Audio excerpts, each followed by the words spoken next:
كوريا ومنطقة جغرافية أما جزيرة لمود على بريغا آسيا وانا مid kulmisa labada dal ee Kuuriyada Waqooyi iyo Kuuriyada Koonfureed sida guud jasiiradan waxa waqooyiga galbeed kaga beegan Shiinaha halka waqooyiga barina uu ka xigo Ruushka waxaana dhanka bari kaga aadan Japan oo waxa u dhaxeeya marinka Kuuriya iyo badda Japan halka Taiwan iyo Kuuriyana u dhaxeyso badda Shiinaha haddaba labadan dal ee Kuuriyaanka ah sidee ku noqdeen laba dal oo kala madax bannaan isla markaana aad u kala duwan labadan dal waxay dhacaan jasiirad lamoodka Kuuriya oo ay ka talin jirtay Imbiradoriyadda Japan waxayna Japan guud ahaan Kuuriya xukumaysay muddo 35 sano ah 1910 ilaa 1945 wuxuuna xukunka Japan dhamaaday 2 Diseembar 1945 oo ah marka ay ku jabtay Japan dagaalkii labaad ee adduunka haddaba Kuuriya waxay u qaybsantay laba qaybood oo ay waafaqday qaramada midoobay qaybta waqooyi waxa gacanta ku dhigay midowgii Soviet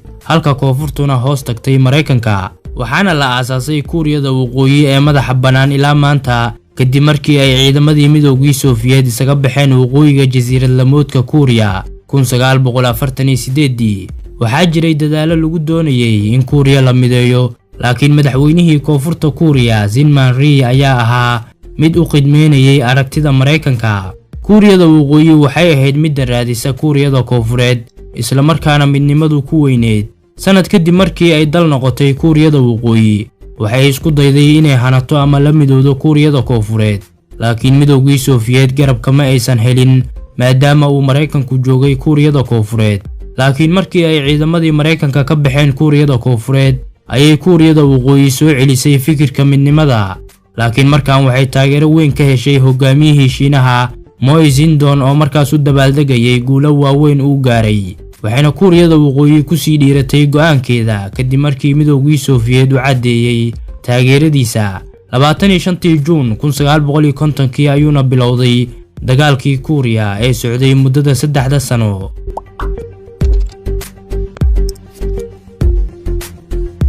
Kuuriyada Koonfureed waxay bad ahaan xad la leedahay oo kaliya dalka Kuuriyada Waqooyi waxaana xadkooda loo yaqaanaa Korean Demilitarized Zone DMZ ama aaga ka caagan hubka laakiin dalka Kuuriyada Waqooyi wuxuu xad la leeyahay 3 dal oo kala ah Shiinaha waxaana u dhaxeeya webiga Amnok Ruushka oo sidoo kalena xadkoodu maro webiga Tumin dalka saddexaadna waa Kuuriyada Koonfureed badka Kuuriyada Waqooyi waa wax ka badan 120,000 kiiloomitir isku wareega waxaana xusid mudan inuu ka dhul weyn yahay dalka diriskiisa ee Kuuriyada Koonfureed dhulka labadan dal waxa ku badan buuraha inta badan cimilada waa isaga mid laakiin marka la eego dhulka beerashada ku wanaagsan Kuuriyada Koonfureed waa 18% halka Kuuriyada Waqooyina haysato 21.8% dadka ku nool Kuuriyada Waqooyi waxa lagu sheegaa 25 milyan halka dadka Kuuriyada Koonfureed ay gaarayaan in ka badan 51 milyan dadka labadan dal dhalasho ahaan ama muwaadin ahaan waxa loogu yeeraa Kuuriyaan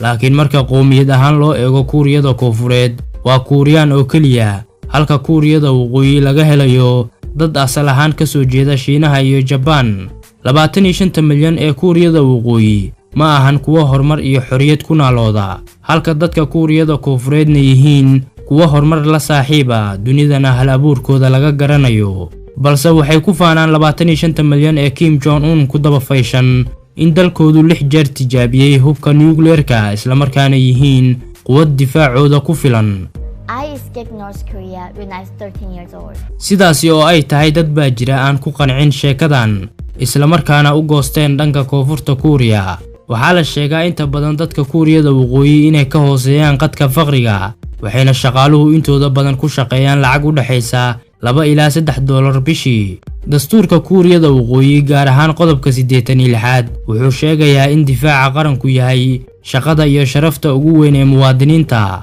sidaas darteed dadka Kuuriyada Waqooyi 9 milyan oo kamid ah waa ciidan in ku dhow 1 milyan ayaana tuutaha xiran oo howlgasha waana dalka shanaad ee leh ciidanka ugu badan ee active-ka ah ama diyaarka ah waxaana ka horeeyaan oo kaliya Shiinaha, Hindiya, Mareykanka iyo Ruushka waxayna Kuuriyada Koonfureed ku jirtaa kaalinta 7 waxayna ciidamadeeda howlgala yihiin ku dhawaad 500,000 guud ahaan kuwa keedka iyo kuwa howlgalana waa 3 milyan balse dalkeeda waxa ku sugan ciidamo Mareykan ah oo dhinacyo kala duwan ka caawiya warbixin ay soo saartay hay'adda caalamiga ee Transparency International kuuriyada waqooyi waxay ka mid noqotay 5 dal ee ugu musuqmaasuqa badan. laakiin sanadkii 2014 Soomaaliya iyo kuuriyada waqooyi isku dhibca ayay ka keeneen musuqmaasuqa oo kaalinta 174 ayay isla galeen. kuuriyada koonfureedna waxay gashay kaalinta 44. laakiin kuuriyada waqooyi waa dal xiran oo aysan hay'adan booqan qiimeynna ku sameyn. sida uu sheegayna wasiir Bayle, hay'adan ma aysan booqan Soomaaliya iyo wasaaraddeeda maaliyadda.